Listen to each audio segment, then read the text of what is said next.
આગળ વાત પાલિતાણાની કરીએ તો પાલિતાણામાં નજીવી બાબતે પાડોશી વચ્ચે બબાલ થઈ હોવાનું સામે આવ્યું છે। ખૂબ જ સામાન્ય બોલાચાલી બાદ છરી વડે હુમલો કરવામાં આવ્યો ત્યારે લાલદાસના મંદિર નજીક પાડોશીઓ વચ્ચે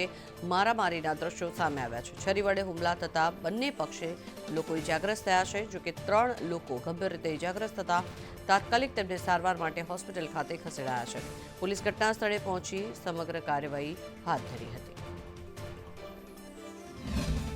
પેલા ગટર ઉભરાણી ગટર બારામાં કહી ગયા તો એ તો અમે ધ્યાન દીધું હતું બરોબર તો પણ હડતાલ હતી એની હિસાબે ગટર હારી ન થઈ એ દાજમાં રાખી પછી ગાડી છાંયે મૂકી અમે તો એ કે ગાડી અહીંથી લઈ લો ગાડી અહીં નહીં મૂકવાની મેં કીધું હમણાં છાંયો આવે ને એટલે હું લઈ લઉં છું મેં કીધું હમીરભાઈ ભાલિયા સાથે પછી જેમ ફાવે એમ ગાળું બોલવા માંડ્યો બેફામ